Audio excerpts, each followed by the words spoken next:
Oh, welcome back, ladies and gentlemen. It's Bits and Bytes. United States edition. That's right. Week 6 of 50 states in 50 weeks. Week 6, where we at? Oh, it's Colorado. Colorado. The east of the West, as some would say. The Switzerland of the United States. Some other people might say. I don't know who, but some might say that. What a strange... Well, we said we almost missed the flag last time. Let's look at this flag here. Well, they didn't put the whole word on there like some other states, but they definitely have a large C to let you know where they're at. I'm not sure what it symbolizes. Perhaps it's something I should know. But we're not here for that. We're here for the food, we're here for the drink, we're here for the chats and the bands. Hello, everybody. Thank you for joining again. I'm Mr. Billy Vegas, hosting this wacky show we call Bits and Bytes. Let's get into it. Let's pull up the bottom, the facts, and then we'll get into the bites. Colorado, you're called the Centennial State. Don't know why. Also something I should know. Isn't Centennial like 100? Why are we called that? Let's get that up. I feel like we should know that one right out the gate. Because it became a state 1 century after the signing of the United States Declaration of Independence. Wow, what a weak way to name your state. But okay, we'll give it to you, Colorado. You're great. Statehood in 1876, the 38th state. I think that jives with my facts that I have over here in the old book. Population as of July 2015, 5.5 million. A lot of mountains out there. Capital, Denver. Everyone knows it. Biggest city, Denver. No one's surprised. Abbreviation CO. CO. Let's look at this state. Bird. Per usual, I'm sure it looks stupid. It's a lark bunting. Yep. That's just a weird mutated dinosaur that's tiny. All right, cool. And the state flower, what did we say it was? A white and lavender columbine. Nope, that's the Continental Divide. Ah, okay. Well, that's pretty. I can get behind that. That's a lovely little flower there. I'm not mad at that. Hello, hello. What up in the chat? How you doing? Hello, hi, hello, hi. Well, that's the flowers. That's some facts. You know, we could get into Colorado, but I gotta say, I got a connection out in Colorado, and I said, hey, I need a line and some liquids. I need some facts. You gotta help me out here on the goods. And boy, did my brother man send it out. Look at these beers. Look at all these treats in here. I think I got, if it's 12 beers, it's being conservative. It might be 16 beers. We got beers from all over Colorado in there, of all different variety styles. It's bizarre. I picked up some chocolates. I had some of the Bobo's goodness coming here. We're going to talk about some of those. Energy bars, that's a big thing. Colorado, you're going to need energy to get over those mountains. It's a big vibe. And then there's No Cow Energy Bar, which I've never had, which apparently is all from Colorado. So we're going to deep dive into the chocolate company there. We're going to deep dive into the No Cow. We're going to deep dive into the Bobos. I got a salsa here. I forgot even about that. Jesus Christ. And I even made something. Look at this. I'll put it up again. I even made, everyone said you got to have the green chili, the green Colorado chili.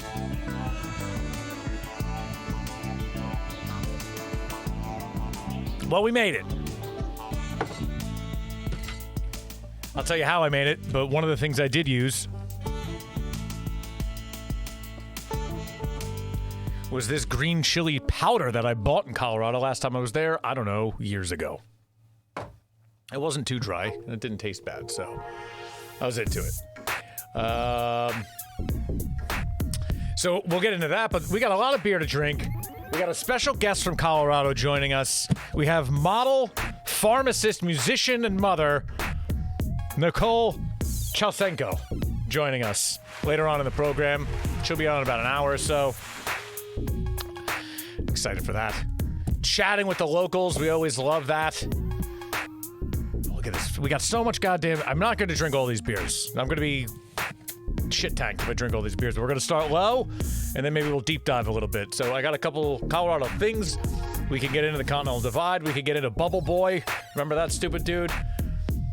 There's this Dead festival I found, not the Grateful Dead. It's about this dead dude that they freeze. It's called... the hell is this guy called? Frozen Dead Guy Fest. We're going to get into that. But let's crack a beer. In Colorado, the reason I got the beers, you can get beers in any state. But the thing about Colorado is they love their beer. I have to say they have the most craft breweries probably per state, without a doubt. So let's just get right into it. I'm thirsty already. We're going to top. Hey, cheers. Holla at the sub.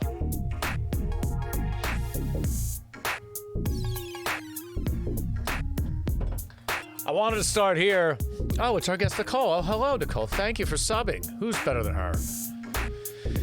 We're gonna start here. We're gonna get right into it. This is Colorado Native Winterfest, and just like I want, it says on the can, available only in Colorado.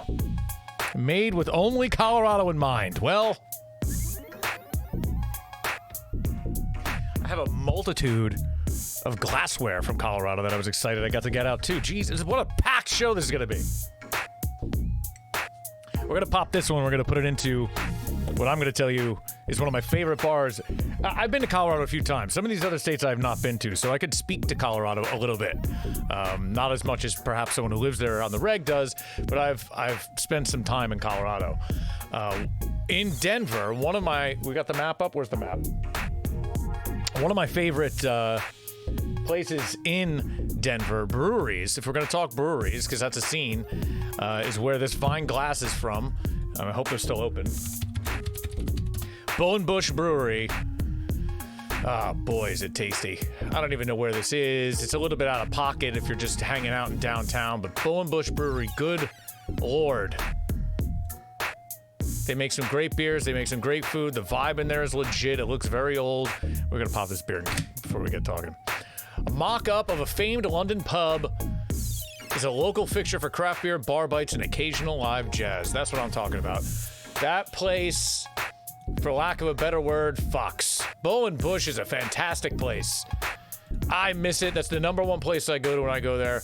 People who still live there tell me, well, it's not as good as it used to be, or it's better now. I don't care what any of them say. I don't live there. I think it's fantastic. I dig the vibe. And I'm going to use this fine pint glass that I have from them. It says right here, Denver 1971. Hangover healer. So let's go. Let's put this Colorado Native beer right in here. We'll dig into this beer a little bit.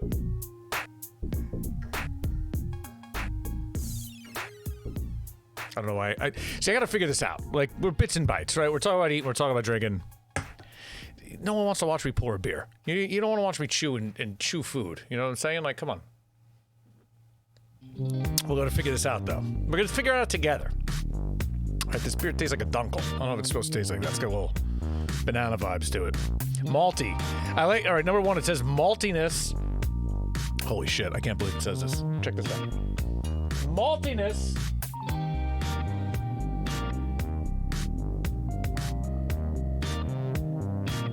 Oh, fuck the focus on that camera. Pardon my French.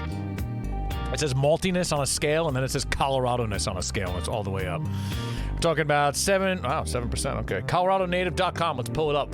Anyway, just plug in Bull and Bush. They're fantastic. Colorado Native. I put on my finest, I live outside the mountains outfit on for tonight's show. I have a fat tire hat, but I didn't want to plug fat tire. Of course, I was born in 1901. Let's go. Put me in, dog. I am. I just put 1901. Oh, God. 1950. How's that? Not my actual birthday. All right, we're in. We've hacked the Matrix.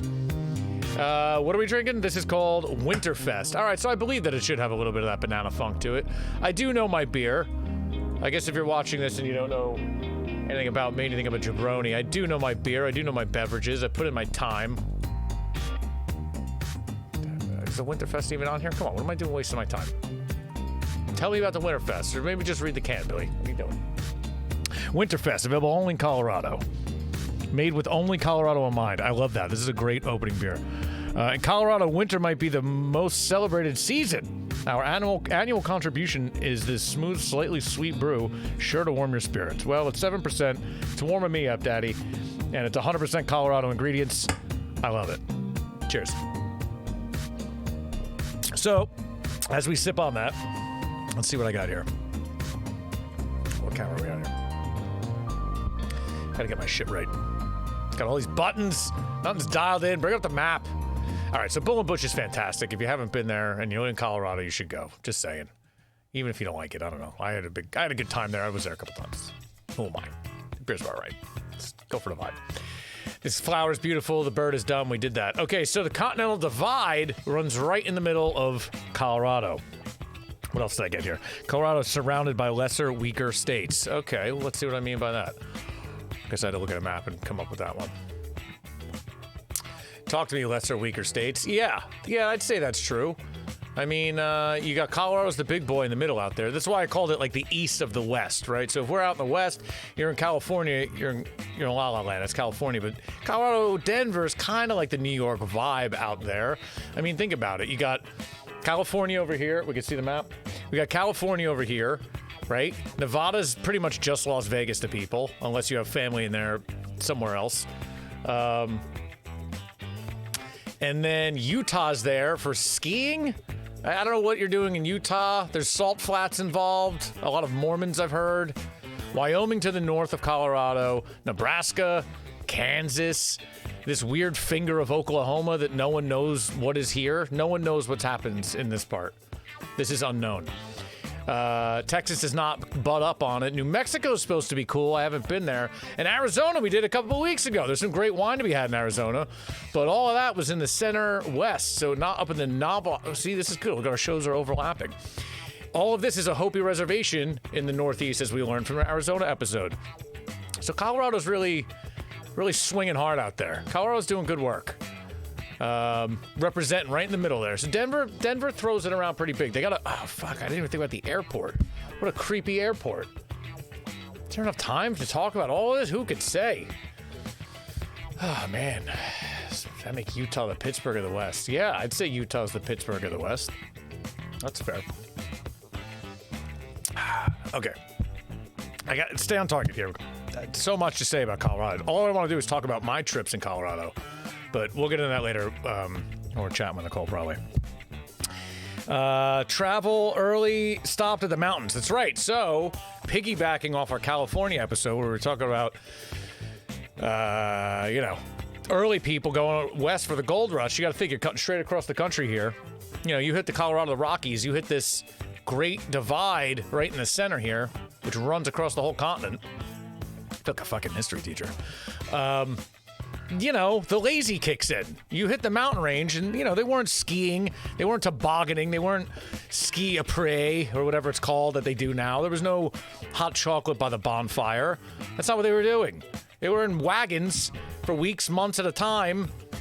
Got to the goddamn mountains and looked at it like, what the how'd we get here? Think about how flat it was across the entire country from the east. You go to Missouri, Kansas, Indianapolis, Kentucky, just the open world there. And then you butt up into literally the goddamn Rocky Mountain Great Divide. And there's no Aspen ski shacks. There's no shanties. Damn, that had to take people down. And those are the people that settled in Colorado, I guess. I don't know. You just had to survive. When you hit the mountains, you're like, shit, that's big. We better tap the Rockies. Skiing and snow sports and all those things. Winter sports obviously changed the game for Colorado. I have in 61, skiing became huge. No idea where I got that number, but we're just going to go with it. So yeah, think about it. Before skiing was big and popularized in movies where international secret agents would be up in Switzerland, chain smoking outside with their James Bond babes. Colorado really took the reins on that one and said, fuck it, we can do that here. We got all the snow in the world. We got this big ass mountain range. I mean, look at it. I mean, yeah, I mean, you're seeing a lot of mountain here. We got like a topographical situation, production. I mean, this doesn't help much. Yeah, it does. Look at that.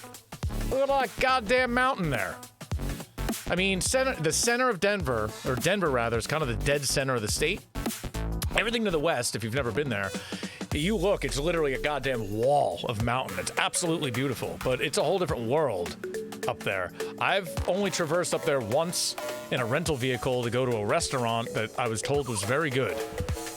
The vehicle barely made it up the mountain, and I don't know, I'm still alive, so that's okay.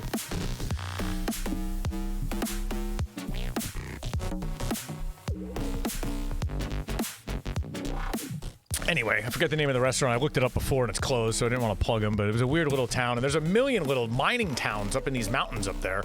It's hard as fuck to get up there, because those mountains are... I wish I could show you topographically how ridiculously large those mountains are if you've never seen them, if you're some kind of landlocked person. What else we got here? 1961 skiing kind of took over. Yeah, so it probably took prospectors, you know, months, if not years, to get over to Colorado and then be met with a mountain. Fast forward a few years, there's kids just going up and down the mountain every 4 minutes, paying $50-$60 in snowboards. Our ancestors / prospector people would be very saddened or happy. I don't even know what they would be, but they'd be something. I have May to October is dead. I don't know if that's true. I don't know where I found that. Skiing is very big. Skiing, also some people tell me that skiing is actually better in some other states out there. Utah and Idaho, it's very possible that there's better skiing to be had.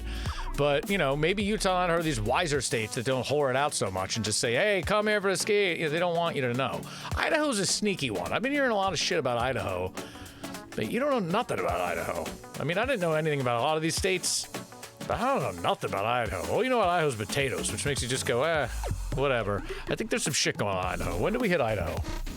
Where's the schedule? All right, that's week 12. So what's that? 6 weeks from now-ish? Where's that land us? What's 6 weeks from now? February, March, April, May? Something like that? Damn. How the hell did I stick up doing this? If I follow this through to the end, I mean, come on, that's impressive. Anyway, Continental Divide and Broncos. The kids love the Broncos out in Colorado. Holy shit! At least in Denver they do. I don't know about the west of the Rocky people, as I'd call them, just Rocky people. I'm not sure what their vibe is up there. You know, when I go to Colorado, I'm in Denver. I've ripped up and down this road right here. So I'll give you. I could at least set the stage of where I'm at. We're gonna move on to another beer, and then I'll set the stage. Where are we gonna go? Dunkel? Classic Mama Pills? Pretzel Assassin?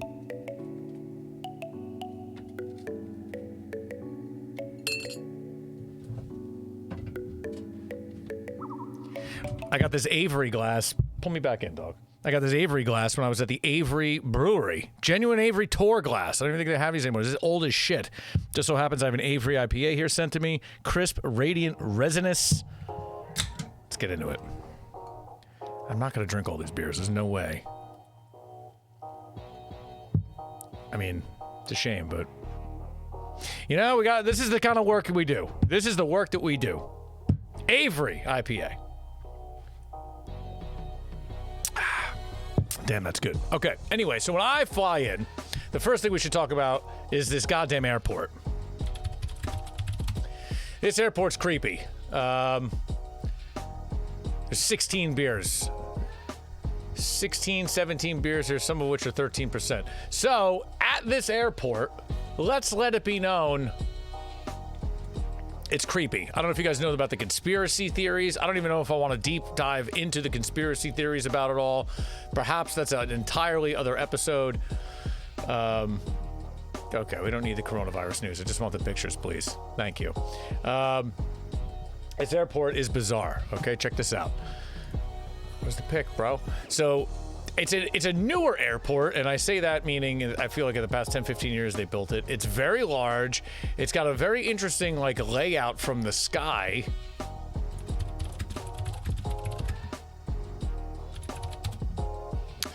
If you look at it from above, it's got a very questionable layout that some conspiracy theory people claim.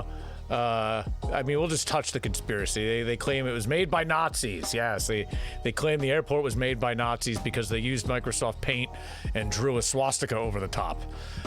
I'm not seeing that. That just looks like someone drew a purple swastika on an airport. The airport is massive. There's no question about that. It's a beautiful airport. It's a very functional airport. There's pictures of aliens inside, apparently. There's very strange murals. This, to be fair, is questionable. So this is on the wall there in the airport. I've seen it with my own eyes. You know, art's subjective. Everyone views art differently. Who am I to say? Who am I to say that stormtrooper-looking thing has anything to do with a conspiracy? Who am I to say that this picture... Hold on. This is another one that's worse. Oh, yeah. It's actually these three things. Again, I don't want to get QAnon on this shit, but I will show you the three eyebrow raisers, and you can go do your own Alex Jones research if you're into it. So the first one is at the gate of the airport, there is this massive blue horse that is towering. I don't know how big it is, but goddamn is it big. And more importantly than that, its eyes light up red at night. Why, Colorado? Why even have that? Is it because you love the Denver Broncos so much? Not really sure about that one. Strange. 2, this weird stormtrooper thing with a huge blade in its hand that looks like it's cutting off people's heads and an AK-47 amongst rubble is just literally as you're leaving the airport, go to the luggage, they're walking around, that thing, you turn, you're like, oh, should we go get a Cinnabon? Do we need to go get a magazine for the flight, or what the fuck is this? That's literally there.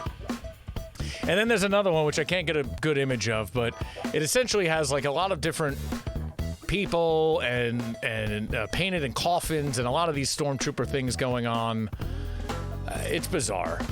It's just strange. I'm not going to say it's conspiracy. I'm not going with the Nazi paint program. I'm not buying any of that. But there's no question that the horse is jarring. I mean, I wish I could show you a better picture of this horse. And there's a lot of other weird art.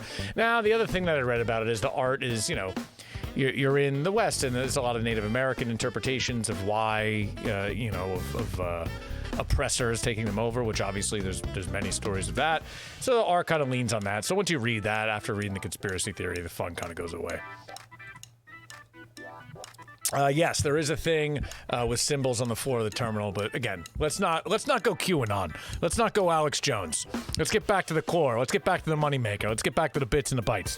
We got to eat some shit too. All right, let's a protein bar. I don't know if I want to eat a protein, but see what I do for you people. Let's start here. This is Sasso Pepper Company. Pull me up. Sasso Pepper Company, unique salsas and hot sauces. It says it's amazing, so it must be good. Used with roasted hatch chilies, prepared in Denver, Colorado. I can't say I know much about it. They love peppers. It says it right there, so it must be great. So the big thing about Colorado, more that I thought was New Mexico, was hatch chilies. Now, I've seen it in Colorado. Man, I'm all over the place. I've seen it in Colorado in my travels when you go south of Denver on, what is this, 25, 75? What is this called, 75? Can't even see it. Jesus Christ, I'm blind. 75. Once you get out of the city and you're down by Pueblo and past, like, Colorado Springs area, about an hour south of Denver. If the season's right, which I guess I was there for, you see the dudes on the roadside with the big-ass roasters. You see these big chili roasters. And I'm sure we're going to get this when we get to New Mexico, but, I mean, you should see it now. These big-ass chili roasters. Ah, dude. The smell coming off these things is un-goddamn believable. So these dudes are roadside, and they just put fucking crates of fresh-ass Hatch chilies, which I thought were from New Mexico, in there, and they're just like, you know, firing them up and roasting them. They're huge fire on the side. You could just buy them by the bag, by the pound, whatever it was, and they're amazing. I mean, they're so delicious, and that's a thing. So I thought that everything I thought about it was Hatch chilies were grown in New Mexico. I thought it was a New Mexico thing. And then some of my Colorado friends said, you have to make Colorado green chili. You have to make Colorado green chili. I was like, okay, I will. And that powder that I had, this powder that I purchased a long time ago and had safely contained and still is actually pretty potent, is mostly dehydrated, pulverized Hatch green chilies. So I took some chicken stock that I had, mixed it in with that, and then braised out some pork shoulder in it. And that's what we have here. It looks like, you know, like a cooked salsa verde color. And all I did was kind of blend up some tomatillos, poblanos, and jalapenos to kind of give it some freshness, so it wasn't just powder and stock. It smells like you think. It smells like braised pork in here. It's kind of pleasant, but not what I want my studio to smell like. Every goddamn episode, the studio smells like a powerful pork product or something that smells. But I made that. No one cares about that. We'll eat this later and maybe talk about green chili. I'm not here to show off. That's Hack Chef shit. Hack Chef shit will cook. I was thinking about doing the camera up there and actually cooking it, but I don't know enough about it to even speak to it. That's why we put it away. Now we're gonna eat this shit. Sasso Pepper Company. Peppers sourced, Hatch, Serrano, jalapeno. No added sugars. I like that. All natural. Let's make sure we get the pop. Everyone knows you gotta get the pop. That's the pop, baby. All right. So I don't know. I don't know what's special about this besides just Hatch involved. It smells fantastic. Ooh, it smells like it's got a little bump to it. So tell me, Sasso. I wish this is why we need sponsors. We love peppers, the most unique, rare, and interesting peppers in the world. Hand fire roasted. No joke, we have a flamethrower. Well, all right, so does Elon Musk.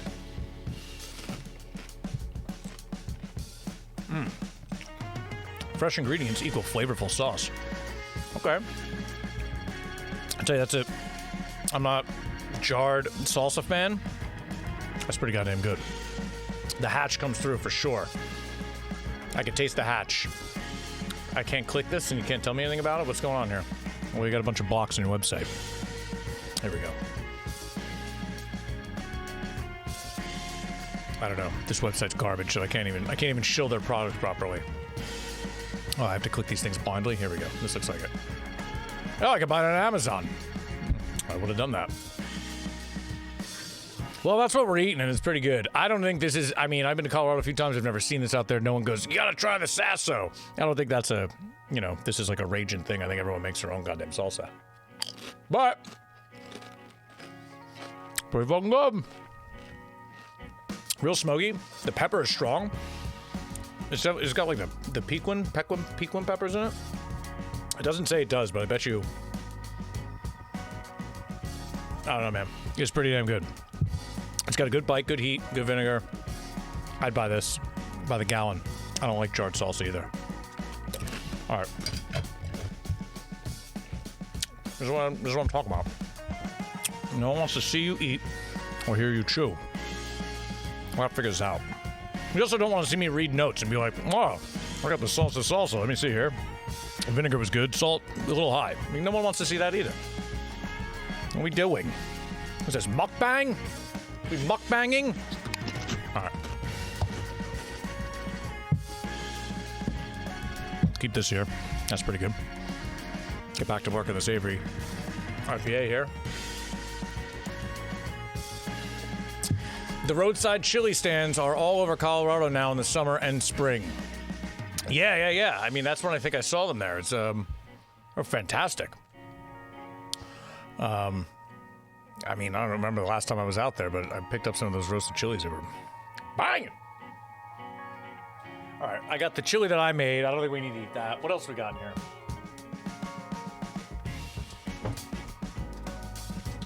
All right, we're gonna go with the protein bar. I feel like that's a logical move.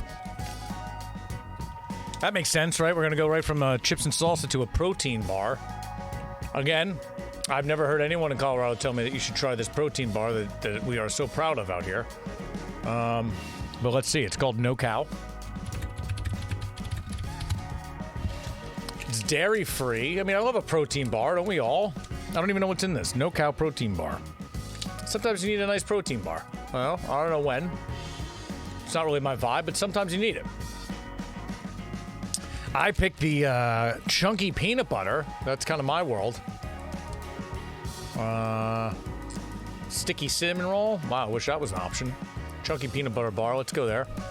Who you calling chunky? Hilarious, guys. Made with pea and rice protein, stevia, and monk fruit. Ugh. Generally, stevia tastes weird to me, but we're going to go with it. Chunky peanut butter done right. Sweet creamy peanut butter flavor with chopped peanut bits for texture. Simple yet satisfying. I feel like there's no reason I need to eat this, but here we are. Can we confirm that this is Colorado-based before I eat this? Manufacturer for No Cow LLC, Denver. Well, here we go. Let's get that ANSR action going, you know? Yes, we're going to eat the No Cow protein bar. Yes. All right. Well, it looks like it's covered in chocolate, which I don't know what to say. Where's the ingredients on this? Do we just get straight ingredients? I like to know the ingredients of the things that I eat. Wow, it's a lot of shit here. Good Christ. Protein blend, brown rice protein, pea protein, soluble corn fiber, glycerin, peanuts, water, peanut flour, natural flavor, salt, sweetener blend. This sounds like death. It literally sounds like death. I can't imagine liking this, but let's cut a piece.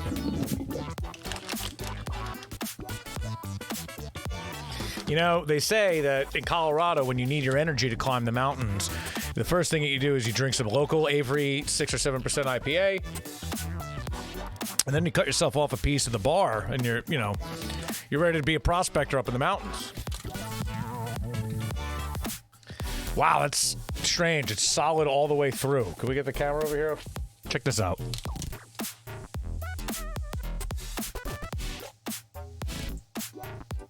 This looks like fucking goo. Goosh. All right, let's try it.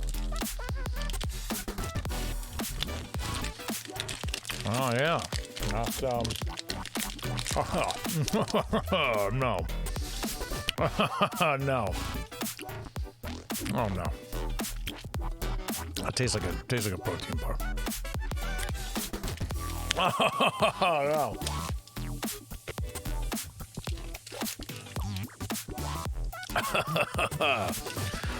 No cow protein bar. Okay. Also, no flavor or texture. We should have rethought the name of this. Also, no peanut butter. No bowl, no way, no nothing. Tastes like chemicals and death. I know not the best representation of Colorado. I know you guys could do better than this. Ugh. Ah, God. Ah, it's like sweet, but not good enough for me. We gotta fix that. Where's the chocolate at? Bring out the chocolate!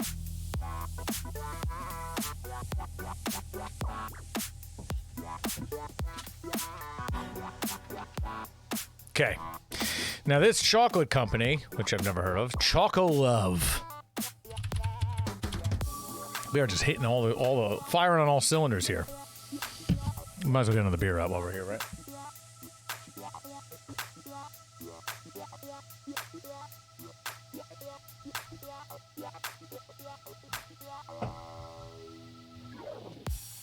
I'm sorry, I have to eat this green chili to get that taste of that garbage out of my mouth. That was terrible. Oh, great. The music just stopped so you can really listen. Let's go.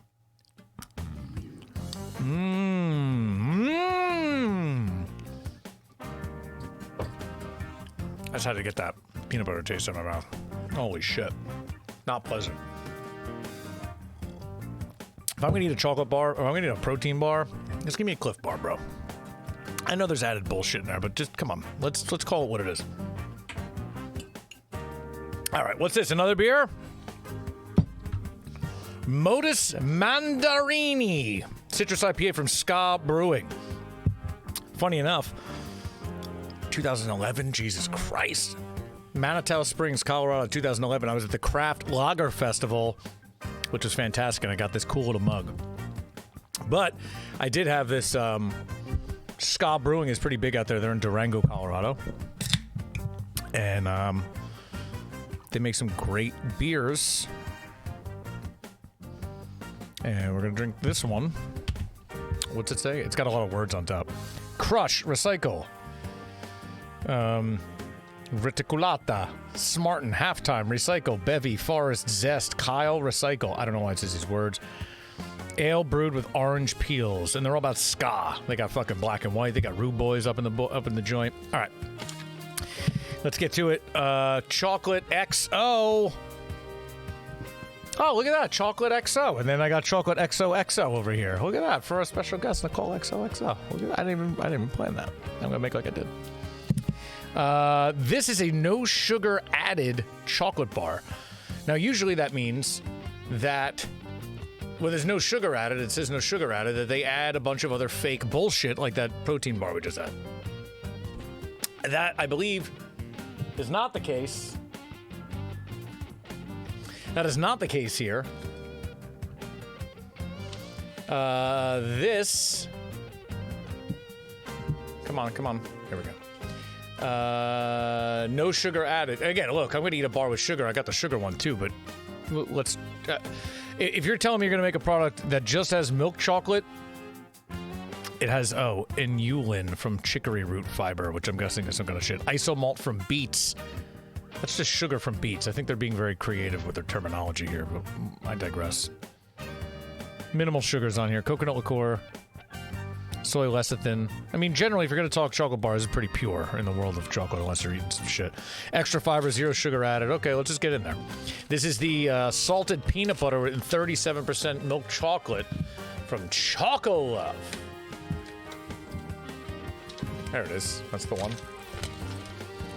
I'm not even a chocolate guy, so I might just say this sucks no matter what. But I'm also amazing palate guy, so I'll let you know if it's legit.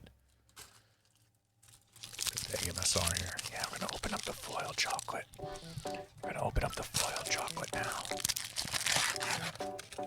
Nice packaging. Feel like I'm opening a Wonka bar. It's gold foil. Nice old nubbins on here. Ugh, this chocolate's gonna go bad, my friend. All right, anyway. Oh, it's full of peanut butter. Okay.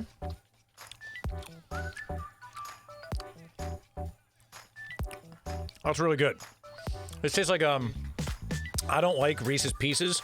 No, sorry, I like Reese's Pieces. I don't like Reese's Cups. Sorry, I know that's a controversial statement. I stand by it. This reminds me of a Reese's Cup, but good. The peanut butter's real. I definitely taste like real peanut butter. The salt's in there a little bit. I get zero fake sugar bullshit taste. And, yeah. I could do that. I would eat this chocolate on the reg. Again, I'm not a chocolate guy, but sometimes you gotta have a bar of chocolate just in case you gotta hit it up. And this is one I'm gonna hit up because that's pretty good. And no sugar added in this. So what is this calorically? We're talking 430 for the whole bar here. It's not bad. It goes on the keeper shelf. Now let's try it with the death. 470 calories for a normal chocolate bar. Toffee involved. Do we need to try this one? Yeah, I guess we should. Let's just do it. Fuck it, we're here. Let's AB it. Because that one definitely is not sweet, but it's not bad. It has some fantastic chocolate flavor. I like it less sweet. I don't like it tasting like a sugar bomb. This is toffee and almond. And milk chocolate. It tastes more like a normal chocolate bar. Sweetness compared to the other one hits you right away.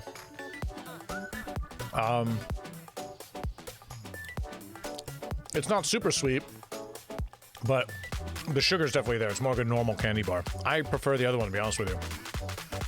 This is still goddamn really good, though. Colorado, you made up for your bad protein bar with this Choco Love.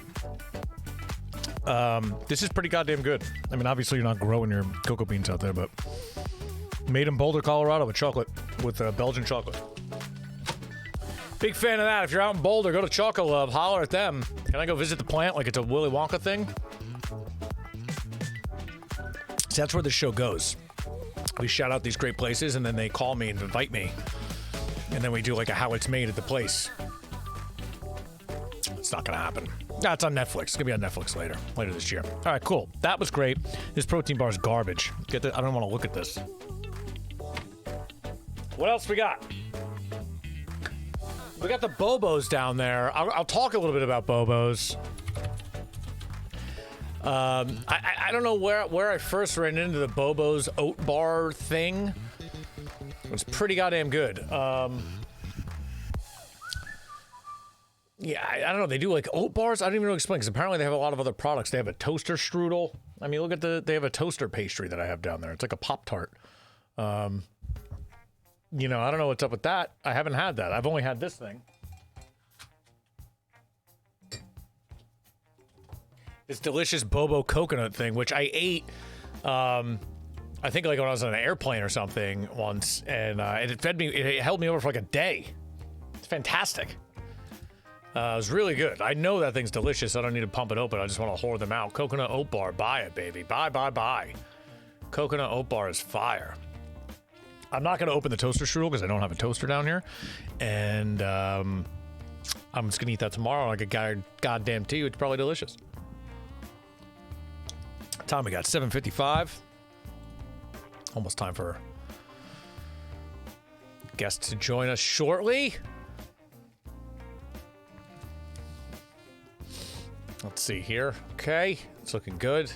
Let's grab another beer, I guess, to get open. I'm not getting into tangerines on this. Can we pull this up, Scott Brewing?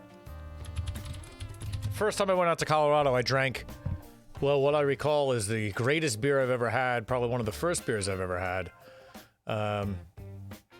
was New Belgium Fat Tire. Back before New Belgium blew the fuck up and was everywhere. It was essentially the Yingling of the West, I would call it. You know, now you can get New Belgium anywhere, and they've changed the formula a lot, and I think every time that I've went back to Colorado, sadly the beer tasted different. So none of them taste like what I remember tasting like. I really don't like it now. New Belgium has some other beers that are good, but there's no question that that Fat Tire is not the same product. All right, let me just look over here. Let me just get something going over here real quick. Don't mind me, just technically adjusting things. Just doing some technical work is all. Just making things look good. Making things look top notch here. There we go, boom. Do it again, boom. See, I'm just adjusting on the fly. The producer didn't make it in tonight due to the coronavirus. So, you know, it's just me. But it's okay. I'll just stand here and do this. It's no big deal. Nothing I can't do by hand. And boom. Like fucking nothing happened. You know what I'm saying? Boom. Yeah, so Ska Brewing has been there since the first time I went there. I remember having their stuff at that beer festival. I have to assume that they've been there for quite some goddamn time. I don't know how big they are. I don't even know where they are. Obviously, the restricted hours due to COVID. Oh, you're not seeing it. I'm sorry. I'm browsing without you looking. They're in Boulder. Okay. Scott Street Brewstillery. Sister locations in Boulder. The main one's in Durango, Colorado. Where's that? Durango, Colorado. All right, zoom out. Come on. Oh, wow. We're talking way southwest. Damn. They're really out there. Okay. Okay. Well, another beer. So far, I mean, you know, this is like an IPA with some tangerine or oranges in it, whatever's going on here. This is like a West Coast IPA, and this tastes like a weird Dunkel, but it isn't. So nothing's blowing my socks off, but there's no question that they're making a lot of great beers out there. There's a couple of distilleries out there we know. Breckenridge Distilleries out there. There's a couple other ones, but nothing really of note, sorry to say, that sticks out to me as being fantastic booze. No one's telling me about the Colorado gin with the freshly fallen snow powder that they're adding to it or something for the distillate. I'm just not getting that.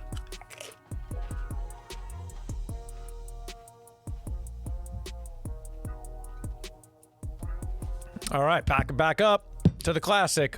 Ooh, new packaging for Oscar Blues. Mama's Little Yellow Pills. Let's do it again. Oscar Blues Brewing Bohemian Pilsner, new packaging, Mama's Little Yellow Pills. Now, this is a classic beer they've been making for quite some time there. Uh-oh, I think our guest is joining. Our guest is joining. Let's make sure everything comes up. We'll pull her right in. Hello, hello? Hey, hey. Hello, 1 second. Let me pull you in here. Uh-oh, I hear a pop. Yes. Here we go. Yes, we're live. Hello, Nicole. Hello. Is the music too loud? I can't ever tell. Let me turn this off. No, it's fine on my side. All right, cool. What's going on, Nicole? Thanks for joining. Thanks for I saw you in the chat popping in. That was super cool. It wasn't that hard. I figured it out. It's not hard. You click the thing, you go right there. I'm there. You're here, and you're here now. The Google thing was great. We're just chatting Colorado, as you saw, and thank you for joining and being our Colorado representative. Why don't you tell us a little bit about yourself and your experience in Colorado so far? You know, how long you've been there, and what are you doing out in Colorado? Yeah, so I'm a pharmacist and model / musician / mom. So kind of multifaceted over here. I've been in Colorado now for 7 years, and I'm a native Texan, so I'm sorry, I am a Colorado or a Texas transplant. Sorry about that. But I feel like I've been here long enough where I have a gist of most of the experiences out here. My fiance is a native Coloradan from Grand Junction. Grand Junction. Grand Junction, Colorado? Where's that at? It is way out west, almost in Utah. Oh, right, there it is. Hold on, I can pull it up on the thing here. Grand Junction. Yes, it's all the way out west on the other side of the Rockies. How long does it take you to get from there to like Denver? Because you have to cross the mountains. It's about 4 hours. That's insane. How, like, I have to assume it's because you're going through the mountains. It takes so long, right? Because it's not just the mileage, I'm guessing. Yeah, you have to go on I-70, which is packed now with skier traffic, so it does take a while. Oof. Yeah, I remember driving up the mountain once from Denver to, I don't know, some weird, like, mining town, and there was a restaurant someone told us about, and it was snowing. Like, I felt like we were driving vertical, like, forever. The car almost broke down twice, and I was like, I don't know who does this all the time. I think we were on 70, but I don't even remember. Yeah, probably I-70. That's where all the ski resorts are, and it's funny, even since when I first moved here, you used to be able to just drive out there, no problem. Go to a ski resort for a day, drive back. Now it's like a 3-hour wait in traffic, and it's just terrible. On 70, it's like that? Yeah, on I-70. That's insane. Yeah. I guess there's a lot of people commuting to Denver through 70. It's crazy. A lot of people skiing now. Yeah, I get. Earlier, we advertise it too much. I mean, everyone I know goes to Denver for skiing, and people who, not Denver, but they go, they fly to Denver to go skiing in Colorado. I've never been skiing. I don't know. Skiing just seems like I'm going to break my leg. This is not for me, but. It's fun. You should try it. I want to try it. I just feel I'm clumsy and I'll just break my leg. I'm more of the let's hang out afterwards and have some drinks by the fire vibe. I think that's more my wheelhouse. So let's see. You've been out in Colorado for 7 years. So I'll ask you the same thing I ask everyone else out there. So, or in any state rather. In New Jersey, where I live, I could break it up almost into like 3 distinct areas. There's North Jersey, Central Jersey, and South Jersey. And I could kind of like define each one. Like North Jersey's a lot like New York. Central Jersey's its own kind of weird mishmash of commuters and farms. And then South Jersey's like a lot like Philly, like keeping it like very like rough and high level. Like what is Colorado like? Like what, and again, you've been there for a while, so what could you say you would break that up into like areas? Like what would you say? So to me, Colorado is basically Denver, and then the surrounding bigger cities, Fort Collins, South Colorado Springs, and then pretty much the rest of the state is rural. There's nothing much else in the state. You have a couple bigger cities like Grand Junction, far out west, that was not that big. And then you have Pueblo down south, which is more, I guess it's considered more like a hick town. Right. I don't want to offend anyone who calls Pueblo. But yeah, it's pretty much, Denver metro area is where the vast majority of the population is. Yeah, so when I've been there, and tell me when I'm wrong, it's like Denver is Denver, right? It's the big city. It's like the heart of Colorado, right? And then all the way almost up till, well, definitely Boulder, because Boulder's not too far out of Denver, like drive-wise. I forget how long it was, but it was pretty quick to get there relatively. Up to Fort Collins is like a further trip, but it was still kind of felt like, there's like college towns and stuff like that, like all up there. So you never felt like too out of pocket, I guess. When I went south to like Colorado Springs, it definitely spaced out a little bit more, at least from what I remember. And then south of that, that's when like I guess Pueblo World comes in and it's just like deserty. So you really have that main vein in the middle, and that's kind of how I felt about it. Is that kind of accurate? Does that feel right? Yeah, that's pretty accurate. It's becoming more developed down south for sure, but yeah, it's pretty much, you know, the big metro area, and then the suburbs, north and south, starting a little bit more east and west, and then kind of nothing else. And then you have like your mountain towns like Aspen, Vail. So are there like Aspen and Vail, these are like the big ski resort like cities and stuff, right? So I've never been there. I'm looking out on the map. I see it's like in the mountains. I'm sure it's gorgeous and beautiful. Are there like little towns where people live outside of these towns? Like, I don't know how big Aspen is. I don't know if it's like a city or it's like a chill little, you know, one main street road. I kind of have no clue about Aspen or any of these towns, but are there like offshoots? Are there like suburbs out there in these mountains? Like, what's the vibe? They have their own little towns. They're not the biggest of cities because, I mean, they're mostly seasonal, but they definitely have people that live there all year round. Right. Crazy. It's so much mountain. Just looking at the map, like scrolling, I was like, Jesus, there's so much out there. Damn. Fort Collins. So what's going on in the, let's say the east, like where there's no mountain, it's just open range? I mean, obviously there's towns and stuff out there. Is there like anything that you could think of note?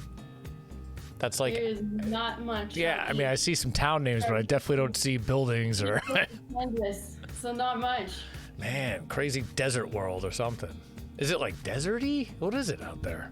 It's not desert. It's just flat. Just flat. It's just flat and weird. I'll bet you a lot of breweries. They love the breweries out there. Of course. Farms, breweries. So where are you at in Colorado? Not to give away your location, but you're in Denver or somewhere near Denver? I'm in northeast Denver. Northeast Denver. Cool. I like Denver a lot. I think it's super cool. You've always lived in Denver for your Colorado experience? Yeah, I've lived in a couple different areas of it. This is the furthest north I've lived in it. Cool. Yeah, I've lived a lot in the south part of it. Yeah, I think that's where my brother lived. He was always in the southeast areas. That's whenever I went, that's kind of where I was hanging out. And then I would obviously hang out in Denver, like Main Street world. I'm trying to think like what else I went to in the north. I mean, there's so much stuff. I mean, the beer thing again. Like we talk about food and drink here so much, but the beer in Colorado is just out of control. How many breweries there are. The first time I went to Denver, even walking around the main downtown area, it's like literally every block has like 2 breweries. It's like absurd how many are out there. Do you guys just go to breweries all the time? Or are you sick of it? You're over it. You're like, we live here. We have enough beers. We get it. When you first move here, I think it's easy to overdo it and then get a little sick of it, but I think for sure. I mean, people who go out there do it. And then, yeah, now that's right. You got pot shops everywhere out there because weed's legal. Of course. And then we're the first state. What was that? I'm sorry, I missed it. You were the first state that legalized recreational. Yeah, and that's why I think everyone moved there. They're like, oh shit, it's legal in Colorado. Let's go. I mean, I know people just went. They're like, let's go live there now. It's like, okay. Yeah, and like hopefully that will die down as more states get on that. Yeah, I mean, I'm sure that's probably jarring, right? If you live there and then it's just like, oh, weed's legal, and then you get this influx of like just degenerate potheads. I mean, it's got valid use also, but there's also, I'm sure, just a lot of like, you know, ex deadheads that, you know, just want to go live there and smoke weed all day, which is fine. You know, you do your thing, but I'm sure that. I mean, it's legal here in New Jersey now, technically, not fully recreational, but medically it is, and it's going to be recreational soon. It's, you know, every state's going to open up. It's only a matter of time. Yeah. You're a pharmacist, so you know this. You know the uses of the medicinal herbs. Medicinal herbs. Yeah.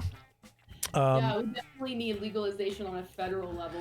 Well, that's the thing too, right? That was really interesting about it when I first heard about the legalization out there was that And since you live out there, I'm assuming like you probably just know someone who works somewhat in the industry. The thing that I heard was that since it's federally still illegal, all these pot shops, which is so many in Colorado, they operate just in cash and they can't put their money anywhere. So like they have these like old policemen and security guards have to escort them to like bank vaults and shit. Like it seems like the Wild West. This is what like I've heard. I don't know if you've heard about any of that stuff, but like that's what I heard. As it, it's more and more accepted. I think it's getting less away. It's getting away from that. But yeah, there's still, until it gets legalized federally, there's still going to be issues with it. Yeah. No I don't question. know. One day it'll be federal. I mean, if every state does it, doesn't that just mean it's federally legal at that point? What are we doing? I don't get it.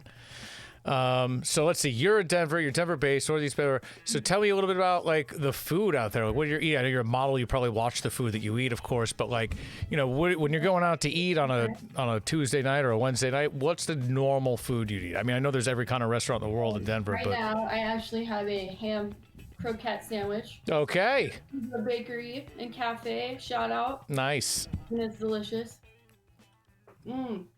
I'm glad you brought your own food to the show. That makes me very happy. No one else has done that yet. They've brought wine, but no food. So you're literally the first guest to eat on the show. Very happy about that. I know you said earlier no one wants to watch you chew on air, but sorry. I mean, I'm just assuming that. Like, it feels like dead air. It's like I'm chewing into a mic and I hear myself, and it's like, who wants to, like, what are you doing? Like, I'm literally chewing into my own ears. It's very bizarre. It's a weird thing. It's the internet, though. It's fine. Yeah, we have actually, surprisingly, have some good Cuban places. Really? We're not Florida. Kind of odd. Is there like some kind of Cuban, like, group of people out there or something like that? So like a large Cuban. No, we have like this little niche of restaurants that are Cuban, and it's amazing. Nice. I love Cuban food. Shout out to the guava and cream cheese pastry. Oh my god, I love guava and cream cheese. But yeah, I was gonna have ramen for you, but Grubhub is not working with me today, so. Oh no. What? I'm sorry. It's all right. We have a ramen place called Uncle, and they're famous for their spicy chicken ramen. Oh yeah. It is so good. Uncle Ramen? I'm pulling it out right now. Uncle Restaurant. Here it is. Uncle Ramen. Oh, I love ramen. I feel like it fills me up for days. It's just like good for your soul or something. It's so delicious. Oh god, now I want ramen. I don't have it, but this is delicious too. So. Sorry, you have a delicious ham and cheese croissant. You're doing fine. Yeah, this looks good. So the other people I know that are in Colorado, they said green chili is a thing. Is this something that you've heard of? You've encountered out there? Is it everywhere? Have you? What was that? Some natives might get angry at me, but let's hear it. I think we stole it from New Mexico. That's what I said. Sorry. No, I agree with you. Now, I looked into it. They're like, green chili, green chili, green chili. I was like, okay, cool. So I look into it, and I was like, okay. I was like, this is definitely a New Mexico thing. I think they just stole it 100%. That's where I was going to go with it. So I'm glad you cut me off. I'm sorry. Don't be sorry. There's no natives here. If they want to chime in, they could chime in. There's no question that I think now that you've confirmed it, Colorado's just stolen that from New Mexico. Stop stealing things. It has. New Mexico grows the chilies. They're New Mexico chilies. I mean, even the salsa's got hatch chilies that are grown in New Mexico. Like, what are we doing? How much shit can we steal? Come on. I'm sure, too, when you get to New Mexico eventually. That's a ways away. You got a ways to go. Yeah, I know. That's like later. That's like later in the year at some point. N is far off. But yeah, I mean, I've been to Santa Fe a couple of times. Every single restaurant you go in, no matter what you order, it's you want red or green chili on this. Yes, or Christmas. You can go Christmas on it. I know. I heard. You get red and green, scoop of each. Yeah, anything. They'll ask if you want red or green chili. I'm like, okay. Sorry, Colorado. See, that's the thing. And maybe Colorado's like, well, we'll just steal the green. No one will know because we won't have red. We'll just stick with the green and make like it's ours. Yeah, I don't know about that. I should look into a little bit of how Colorado stole green chili. Maybe write a book on it, make money or something. So let's see. We cover like the weird regions of Colorado, all the farms and stuff. Do you ski out there when you go out there? I do. I haven't skied in a while. I had a baby 15 months ago. Congrats. Well, that's changed a little thing, but yeah, I like skiing. Where would you guys go when you would go ski? Would you go to? I mean, if I was to go to Colorado, without asking anybody, I would be like, I guess I go to Aspen to ski. Like, I'm sure there's a million towns, but I guess that's where I go. Is that where you would go? Would you go somewhere else? Aspen's pretty far. It's like 3.5, 4 hour drive. Right. That's So a trip. unless you're going to stay a couple days. Mm-hmm. If you're gonna stay a couple days, I'd probably go to Vail. Okay. Yes, I've heard of Vail too. Steamboat Springs, amazing. That's a drive. Steamboat. Steamboat Springs is amazing. But Oh, if wow, you're gonna stay that- closer to Colorado, I'm a fan of A Basin, Arapahoe Basin, Keystone. All these places. Steamboat Springs looks cool. That looks very far away though. That's further than Aspen, Yeah, no? that's a long drive, Yeah. but that's an amazing little town.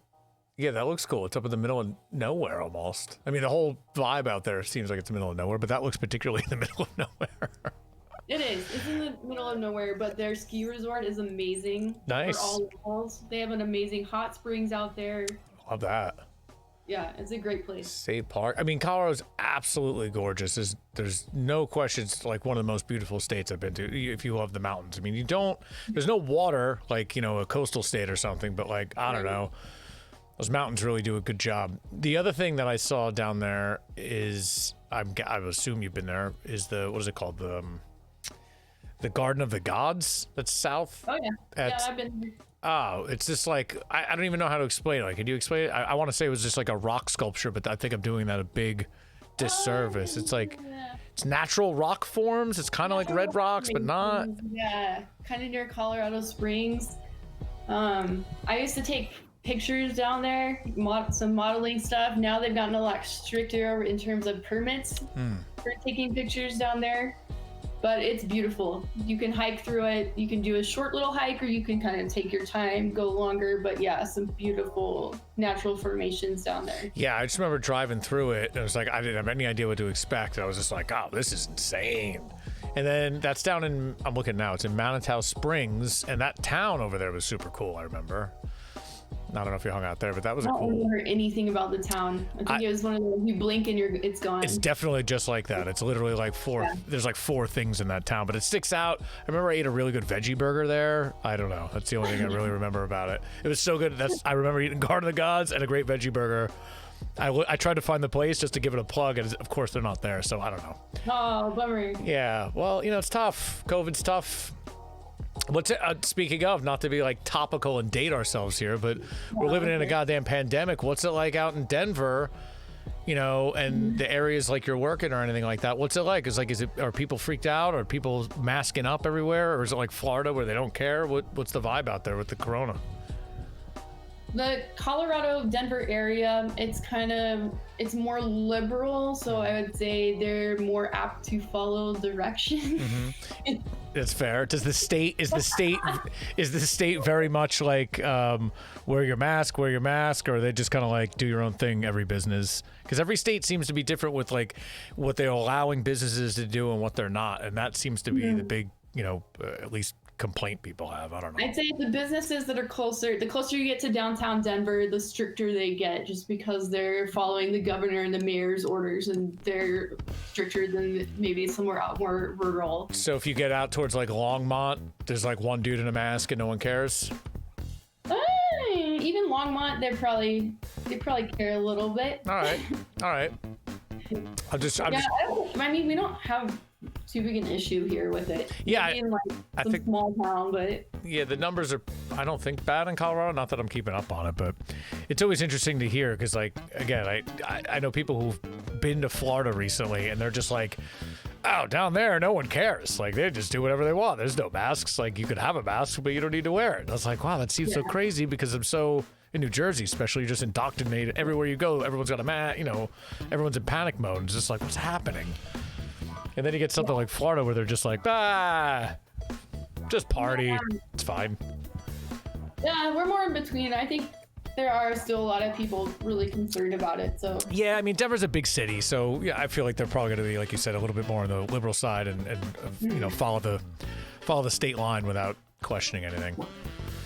That makes sense. Maybe some of the ski towns are a little looser since no one's got their eyes on it. Who knows? Let's see. So you've been in Colorado for, was it 5 years, 7 years? Yeah, 7. So, and you came from Texas, which is not too far, but I'm sure culturally pretty different. Is there anything that you would think that you wish you knew now about Colorado when you first got there that's like different, or something that like you didn't know that you know now from being there, from living there? I wish I came maybe 10 years earlier. Oh shit, okay. Yeah, just because of all the incoming new people, and I know that's ironic since I'm one of them, but but yeah, it's just that every year it gets more and more crowded and more everyone keeps flocking to it. It's just so beautiful. There's so much to do, indoors, outdoors, but it's just becoming saturated. The traffic situation is just getting worse and worse. Yeah, I mean, I guess that just means they're going to start, growing outward. I mean, there's enough room to make more little towns, I guess. I don't know. Is that what's happening? Is there a lot of construction out there, I'm assuming? Lots of construction. House prices are getting unaffordable for most people unless you get out pretty far. So. Right. Wow, crazy. So if you're working in Denver, it's tough to kind of make it work due to the influx of people. Well, that's because you got legal weed. Everyone wants the legal weed. No one wants to pay for illegal prices. So let's see, you're modeling out in Colorado. How's that going? Well, obviously it's not New York or LA. Right. We have a little bit of a different market. Yeah. But I've had better luck. I've been with an agency, but I've had better luck freelancing, at least for me. I just get better jobs reaching out to people on my own. And I still like this market. I still like this area. I'm very eclectic, I think, in terms of my portfolio. So I like doing a little bit of everything. Right. I'll do fantasy, boudoir, lifestyle, fashion. I don't like limiting myself to one genre. So I think you have to be pretty flexible in this market. Yeah, that makes sense because, someone's going to hire you for all kinds of different things. So obviously you got to have all your bases covered. So that's good. So you're a model, one of many things you are. You're also a pharmacist. Tell me about this. What kind of pharmacy are you doing out there? So I'm a community pharmacist for one of the big grocery retail chains out here. A community farm. What does that mean? So a big supermarket chain. Okay, got you. So you're a community pharmacist for a larger supermarket chain. Do you operate out of one place, or you go to a couple different places? One place. Cool. That sounds like it's a lot of time consumption. And then you're also a musician at the same time. How do you do all these things? Musician, unfortunately, that's taken a lot. That's been pushed a little bit to the back burner. But I have a bachelor's degree in flute performance. Flute performance? That's amazing. No, isn't that random AF? That's crazy. It's so random. A professional flute performer. I know. I need to post more of that side of me. I feel like people are like, musicians. You should definitely do some flute performance pieces. If you could do it, that's crazy. I can't play flute. I can play bass. I can play. That's about it, I guess. Bass. I can't play flute. That's impressive. That sounds like a real skill. Upright? You play upright? I can play upright, and I could also play electric. Yes, it's exciting. I haven't played them forever. Upright's very difficult. It's like a whole different thing. Like you're doing this versus, this. It's a whole different world. But there is one. It's over there. I see it. I'm looking at it right now. She still works. Room as you, and you haven't played it? What was that? That's not. It's in the same room as you? Yeah, I mean, this is a music studio / throw some cameras in here, and now we're streaming on this side. The other side's a music studio. Oh, okay. Yeah, I don't really have any excuse either. So I mean, a flute doesn't require a lot of space. Nicole, you got no excuses. You can bust out a flute and do a show right now if you wanted, live on Instagram and have everyone popping off. No reason you can't be doing that. Do it on Twitch. People love that shit on Twitch. You'd probably kill on Twitch. I do this on Twitch because I think it's good to do it live, and because you pick up people in I think we're in the food and drink station or whatever. I don't watch a lot of Twitch. I don't video game on here, but that's mostly what it's for. But if you have a niche thing and you broadcast in there, that's how you find random people, because people go on Twitch looking for TV shows or something to watch. It's not me. I'm just making something to watch. I'm not sitting there at night watching Twitch, but some people do. I found a lot of people who do it. I mean, it's very strange internet times. You should definitely do a flute performance on the music performance channel. Do it once a week, fire it up for 20 minutes to do something. I bet you get some pops. We'll see. Should do it. And you're a mom. All these things. You're a mom, flute performance on the back burner, pharmacist, model. It's a lot of work. Where do you find the time? The time, Nicole? Sorry, my dog is growling. It's all right. What kind of dog is it? Here, it's a Japanese chin, and her tongue sticks out. My God. That thing is called a Japanese chin? A Japanese chin. Oh my God. That thing is adorable. Oh my God, its tongue is sticking out. Yeah, her tongue is like too long for her mouth. But you know how you pick dogs that look like you, right? Sure. Okay, I see it. I can see it. That's why. What's this Japanese chin's name? Mila. Mila's adorable. Oh my God, the tongue thing is too much. I can't with the tongue that's bigger than the mouth. I can't with that. That's too much. That thing's adorable. Oh, little Mila. That is another random fact. Shout out to the Colorado Japanese Chin Rescue, by the way. Colorado Japanese Chin Rescue? Yes. What kind of dog is it? I've never heard of a chin. It's the smallest rescue ever, but Tina runs it. She's amazing. Here it is. I'm looking at I got the website up right now. Colorado Japanese Chin Rescue is 100% unpaid volunteers. Oh yeah, we definitely got a shill to them. Yeah. They're Everyone amazing. donate to them. If you're watching, give money to the Japanese Chin Rescue of Colorado. She covers all their surgeries, she homes so many dogs. She's amazing. That's amazing. Yeah, my dog, I adopted, or slash rescue slash whatever you call it. My dog from Oklahoma? I think he was from Oklahoma. And he's adorable. And the people who rescued him, big fluffy dog. They're fantastic people. They do the same thing. God bless the people who save the dogs. Yeah. They're good people. I've just never heard of a Japanese chin. My mind is exploding right now. This thing looks like a Shih Tzu, which I'm familiar with, but I've never seen this Japanese chin. Does that thing shed? She's not too bad, actually. Not too bad. That means it sheds. That means it sheds and you pick up after it. My dog doesn't shed too bad either. It's okay. My dog doesn't shed too bad either. He only molts in the seasons. So let's get back a little bit to the food, I guess. So you're having that delicious sandwich out there. What else would you guys like? What if you're going to go out to eat as someone who lives in Denver or within proximity of Denver? What's your restaurant? Where are you going to go? You got a big night out, celebratory night out. Where are you going? What's your favorite spot? So it depends. If you're looking for like fancy, maybe a date night, Garden Grace. Highly recommend. Garden Grace. Steakhouse. Modern Steakhouse by Troy Guard. Here we go. Yeah, it's amazing. Okay. Ooh, Valentine's Day menu. Look at that. Yeah. Is indoor dining open there? I guess that's a good question. That is a good question. I know most restaurants just reopened in Colorado for indoor dining, so it probably is. It's probably like it. It's probably like it is here, where it's reduced. It's only like 25% capacity inside, or something like that. All right, so this looks good. I'm looking at the menu right now. Garden Grace. Yeah, I can't get anything bad there for sure. I mean, I love a good steakhouse. They have one in Houston too, so I see why you're a fan. You have your Texas allegiance. Okay, this looks good. I'm into all. He's got some other restaurants too. He's got one. It's called Hashtag. Oh. And it's a breakfast place, and that one is very good. Usually long lines to get in that one.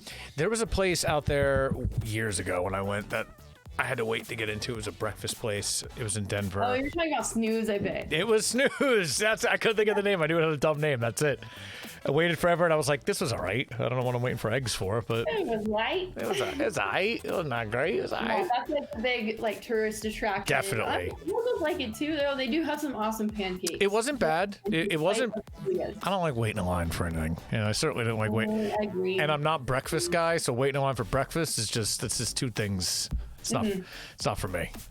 Anyway, it was fine. Nothing against them. No harm. Hope they're doing great. That was good. But it's funny you knew that, because that's definitely like the tourist thing. Everyone's like, oh, you gotta go to Snooze. There was something else in Denver that I was at recently. They had like very strange. I was playing a gig out there, and they had strange sausages at this place. What was it called? Euclid Hall.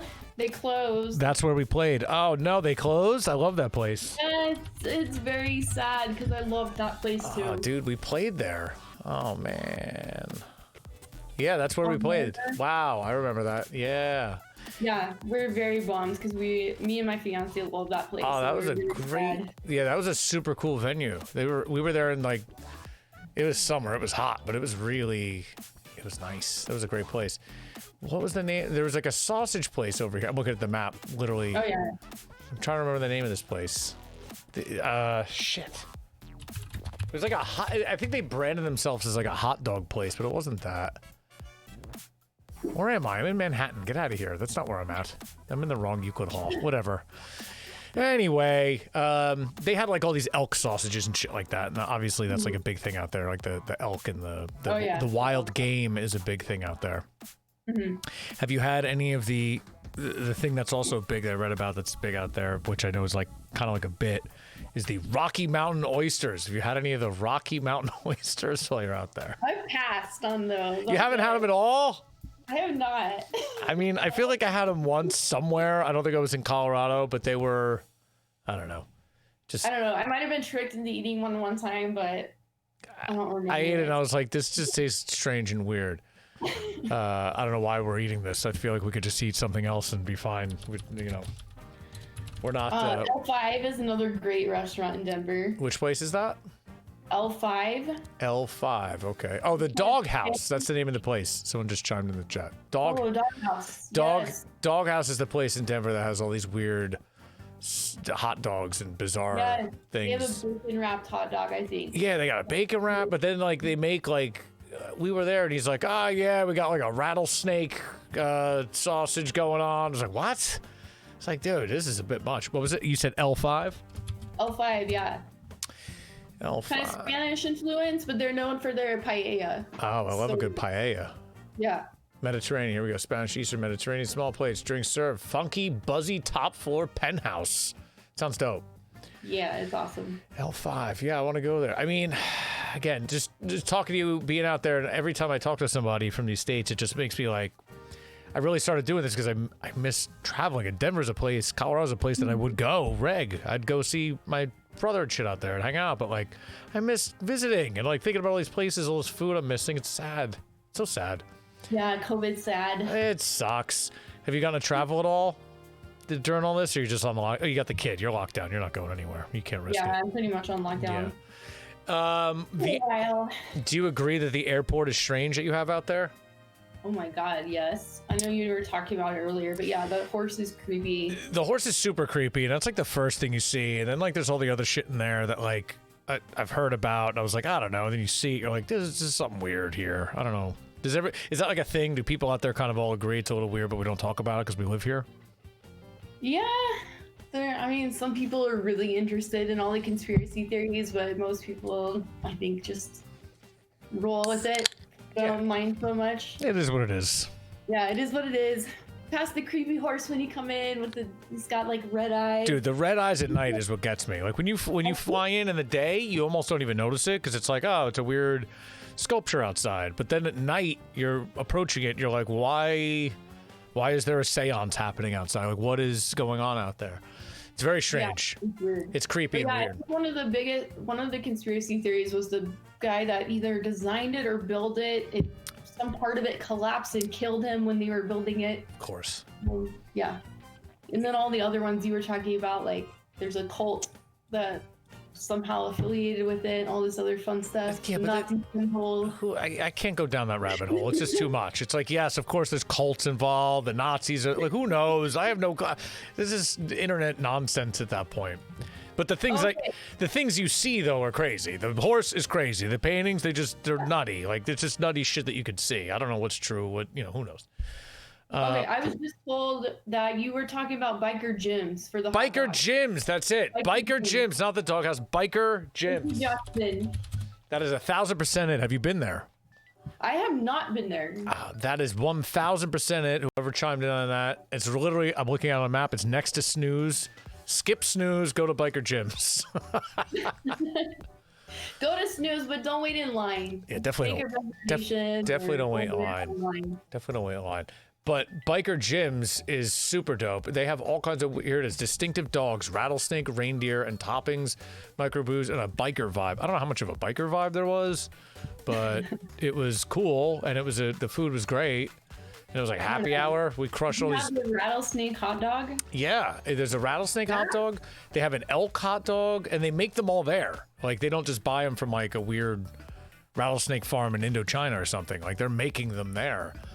That just creeps me out a little bit. I mean, it's all right. I'm looking at the menu. Rattlesnake and rabbit upon availability.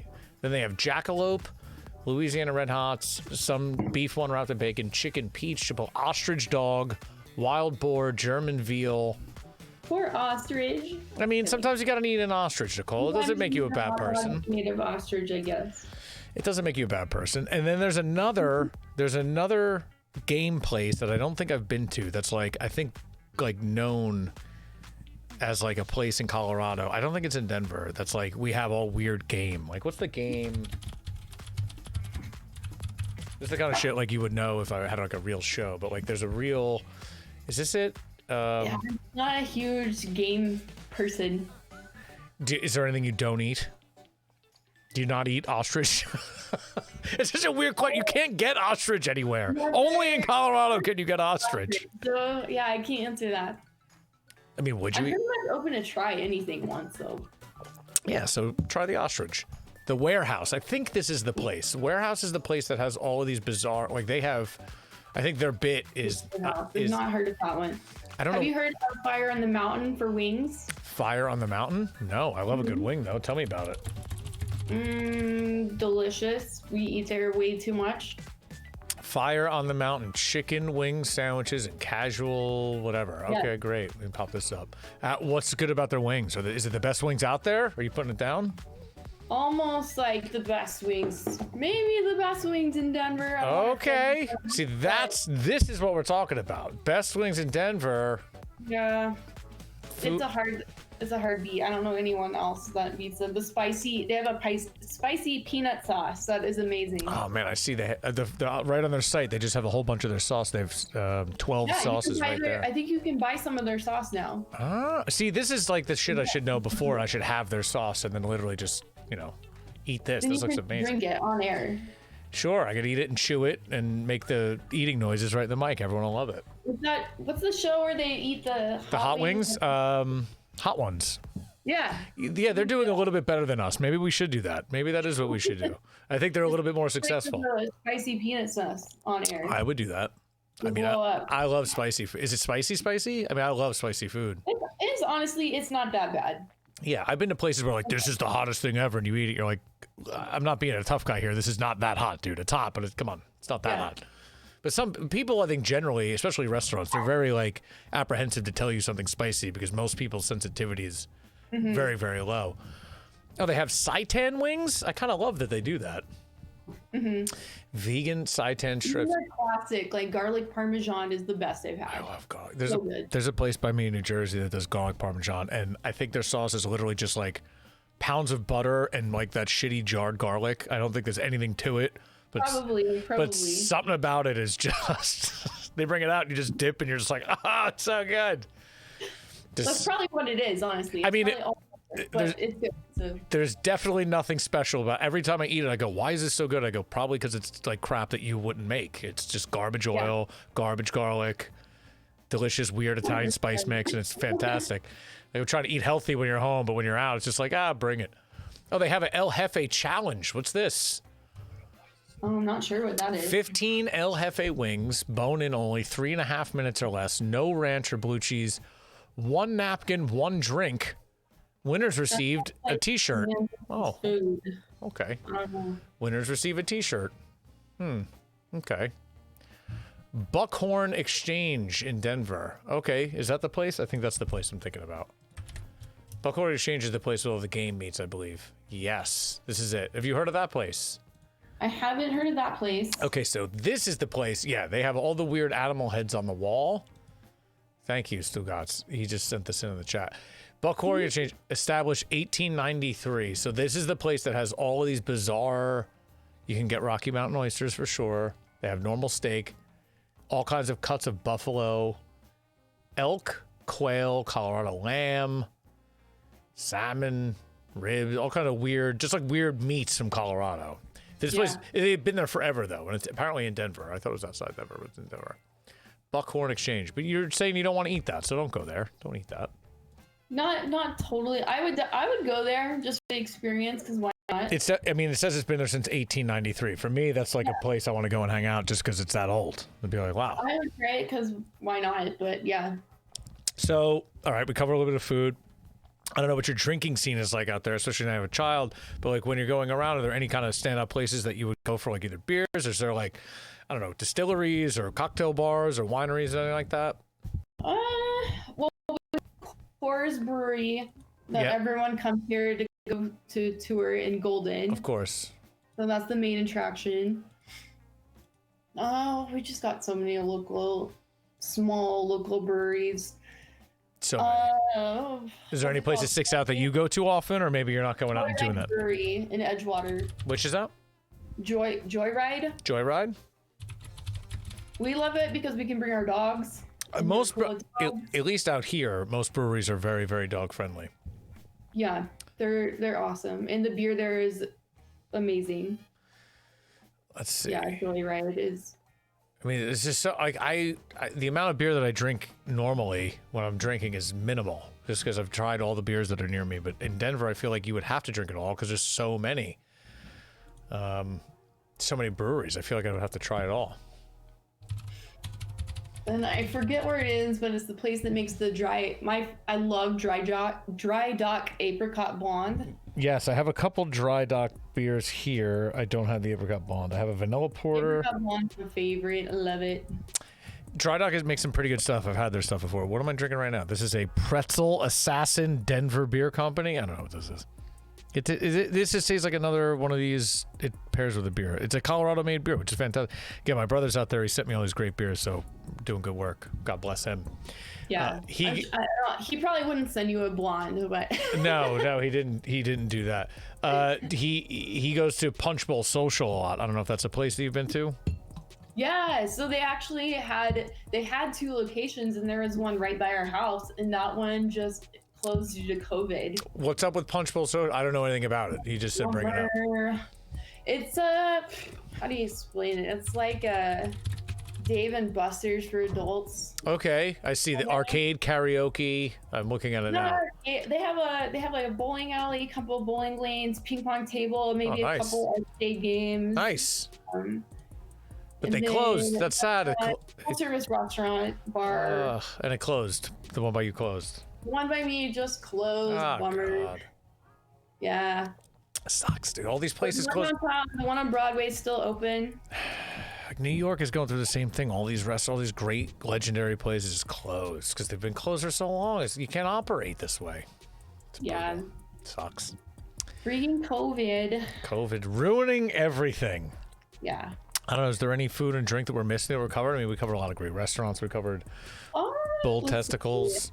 So I live close to Stanley Marketplace. Stanley Marketplace. It's kind of like one of those new food halls that's popping up everywhere. Oh, nice. With like a lot of stalls and stuff like that? Yeah. Oh, cool. A lot of individual restaurants, and they have some great places in there. Denver Biscuit Company, Annette. Wait a minute. Denver Biscuit Company, they have a separate location, don't they? Yeah, they have a couple locations. Okay, I feel like last time I was out there, I'm assuming I went to Denver Biscuit Company because I went to a place that had ridiculous biscuits, and I'm pretty sure it was called Denver Biscuit Company, and it was so goddamn good.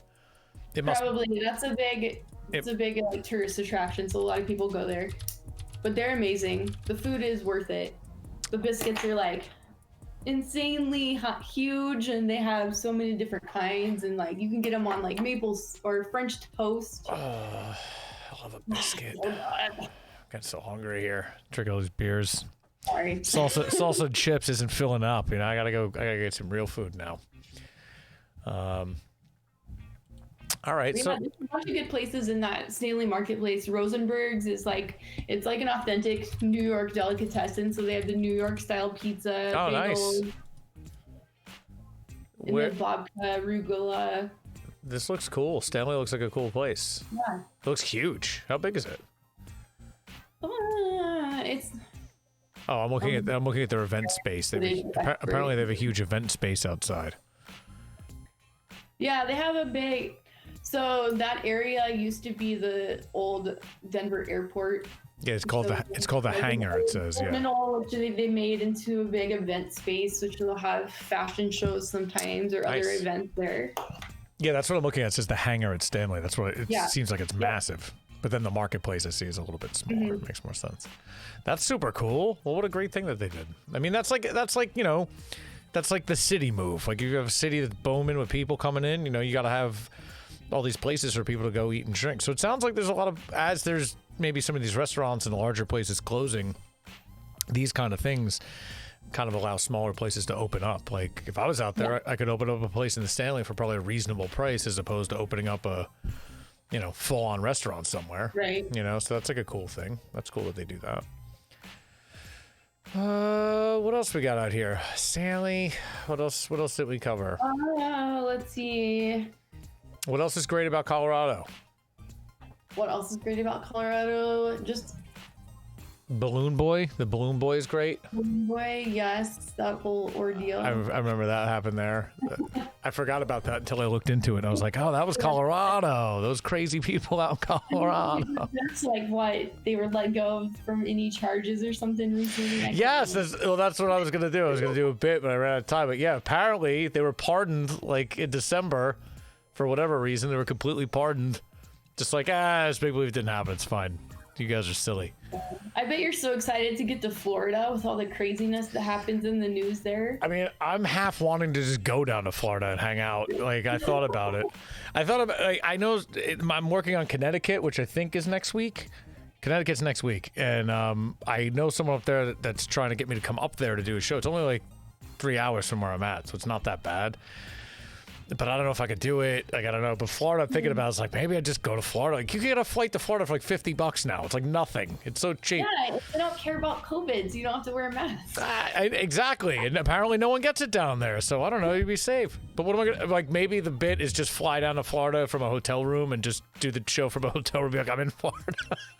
Oh, bummer. I got to go to Miami for a week. Oh, shucks. What are you going to do? I mean, anything to get some travel in. I mean, itching. I mean, again, I truly started doing this because I missed going to places. I mean, I had trips booked and shit last year, and you know, like everyone, I'm sure, and you got beat on it. And I really, you know, I feel like I get a lot out of it when I go travel places, even if it's a state I've been to or something. And without doing that, it's really bummer. Like, I feel like you really lose something. So that's why, I mean, I was streaming all last year doing other kinds of just random crap. And I was like, let me just do a show, again, talking to people like you and anyone I can from these states. And this is super cool. Again, thank you so much for joining and responding and hopping in, because like, I feel like we're hanging out at a bar. We're just bullshit about where you're from. And like, that's cool to me. Like, this is like the kind of thing, it's a huge part of like traveling, is just meeting people from the area and missing it.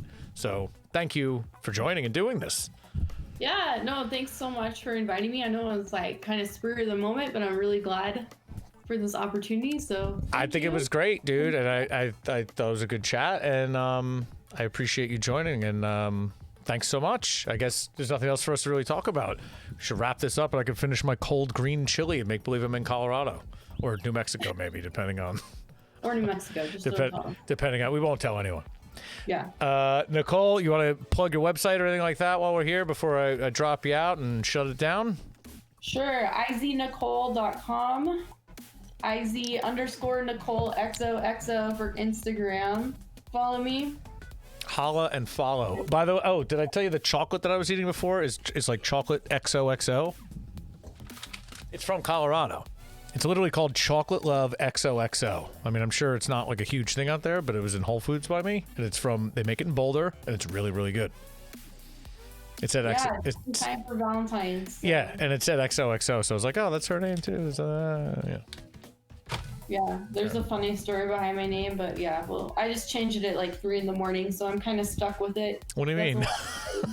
Do tell. What do you mean? That's a good story. My name was different before, but it had my ex's last name, so I had to change it, and it was just random at 3 a.m. And now, I don't know if it's fortunate or unfortunate, I'm kind of known by that name, so I'm kind of stuck with it. I mean, there's worse names to have. At least it's not your ex's last name, so... That is true. Yeah, it could be a lot worse. That's all right. Nicole, thanks so much for joining. You've been a great guest, and I'll talk to you soon. And next time out in Colorado, we'll link up and make sure we have some drinks or something. Awesome. Thank you so much for having me. Thank you so much for joining, Nicole. Have a good one. Peace. See you. out. Peace. Ah, what a great guest. Nicole Chasanko. No, that's the Alabama Man bit. Ah, there it is. That's the clapping. She was great. How often do you get to talk to a model, pharmacist, musician, mother from Colorado? Fantastic. Getting it done. A hustler. What a hustler. She's great. Great information. Great restaurants. Man, again, talking to these people from these other states just makes me want to... I just want to go. I just want to go to Colorado now and hang out and party. That's just what I want to do. Maybe not party, you know, COVID-friendly party. I want to go just hang out with who's out there, chat it up, have some socially distant beverages, and move on with my day. I don't know. I think we covered most things except for the one thing that I found earlier today. Usually I'd end the show right now, but I feel like there's one thing I wanted to get into about Colorado that I've never heard of in my life, and it's going to require another beer.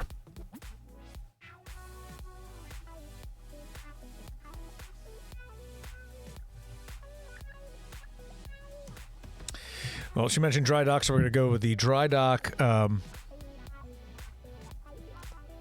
vanilla porter. Vanilla porter.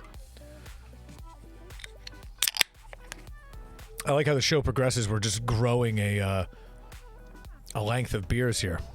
Doing really good work. Vanilla porter smells like Coca-Cola on the wrist, because that's where it is. I forgot I got paper towels under here. Okay, so like I said, there was one more thing I just wanted to chat about that I found. I don't know if anyone, I've never heard anyone I know from Colorado mention this. I don't know how true it is, but it's a website and I can buy tickets to it, so I don't think it's not true. I'm gonna find the town and pull it up just to show you where it is on a map, and then I'll show you the event. It's called Frozen Dead Guy Day. I mean, I wish I asked Nicole about it, but or anyone, but I'm gonna guess no one knows what the hell this is. I've never heard of this, because if anyone knew what this is, I feel like this is the thing that you should constantly be telling anyone about. Of course, my brother knows about it. They have coffin races. Yes, they do. Yeah, fucking Frozen. All right, just bring it up. Frozen Dead Guy Day is very strange.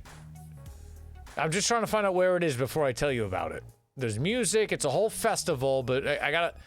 The town is here. Let me just Google. Where is Frozen Dead Guy Day? I read about it already, so we're not going to read it live. I was going to tell you, well, I forget what the hell the town is. It's not up near Boulder. Incorrect, chat. It's in this weird town square park.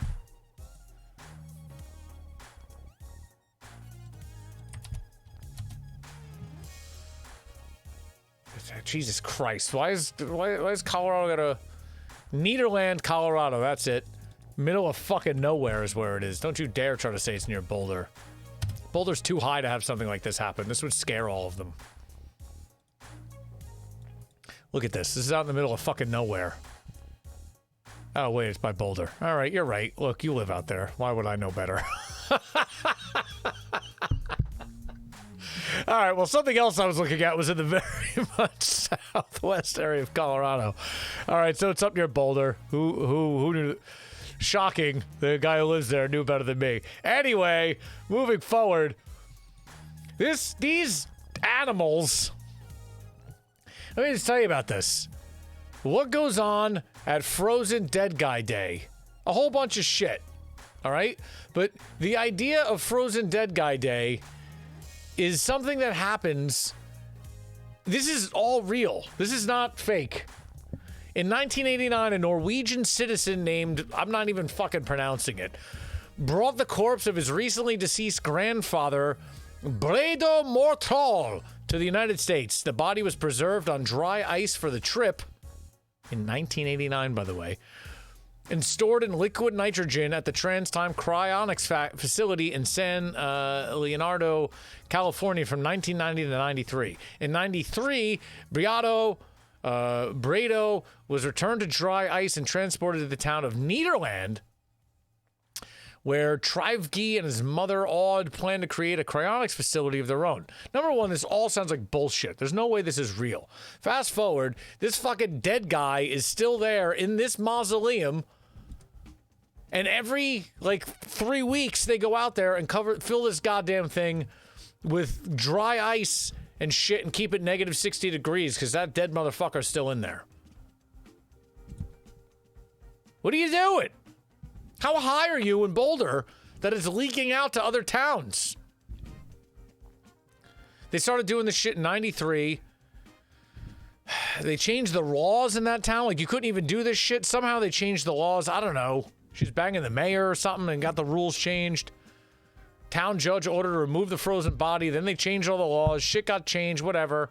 Now they have a yearly thing called Frozen Dead Guy Day, which is like a 3-day thing with live music in 3 super tents and coffin racing and costumed polar plunging. And then they all parade to the fucking mausoleum and dump ice and dry ice on it to keep the body cryogenically frozen. What the fuck are you doing out there, dude? Look, this is every state, and I'm not even trying to find a bit in every state, but the last couple states at least, they all got some weird shit going on. Like, well, I don't even know what state it was at. The fake Bigfoot. Is that Arkansas? I think it was Arkansas. The fake Bigfoot they were trying to go for. This is some weird shit. This is some weird, Walt Disney's head cryogenically frozen bullshit. I don't know what you're doing here. Do I want to go? Yes. Yes, I want to go. Bacon, Bourbon, and Brews tent. Don't forget to go. Don't forget to go to the Not Yet Dead in Ned tent, formerly known as the Brain Freeze tent. 15 bands. Oh, and all of these tents are focused on drinking. Drinking is all of the events. There is no going sober here. It's just, that is not what this is about. This is about celebrating life through alcohol. And here's the schedule. I mean, these fucking guys go for it. I don't know what kind of crazy... I mean, this is kind of like weird Day of the Dead shit. This almost kind of vibes on like a New Orleans kind of world. I don't know, man. It's some weird shit. I wish I could find someone to talk to me about the Day of the Dead or Frozen Dead Guy Day. I don't know. Weird. Spirit tastes like Coca-Cola. Flat Coke. Sweetened. Tastes like flat vanilla Coke. All right, well, I mean, I think we ate and drank all the things. Pull me out of here. I feel like we ate and drank all the things. We had a great guest on. Nicole Chusenko was on. We talked to her. Hopefully that's her accurate last name. If not, we had Nicole on. We'll just stick with that. I guess we should wrap it up. I mean, how long have we been doing this here? Where are we at? Yeah, I mean, I thought I was going to make these shows like an hour, but that's just not happening. It's fine. More content, more gooder. All right, guys. Thanks to everyone for joining. How do we wrap up Colorado? Colorado, you love beer. Everything about beer and sudsy fermented grain juice with hops, you're fucking all about it. You've stolen green chili from New Mexico. I think we've proven that. You have nothing special about your green chili. You've just stolen it from a state that no one cared about below you, and you tried to make it your own. So everyone has proven that is a lie. Your salsa company is pretty good. Your weird protein bar that was called No Cow was fucking no go. That was garbage. That was a no buy. The Chocolove the Chocolove chocolate was mwah. I'm not even a chocolate fan, but that was Chef's Kiss. That was tops. That was this emoji. That was everything. Very good chocolate. I'm not even a chocolate guy. I gotta say that was very good. Valentine's Day on the horizon.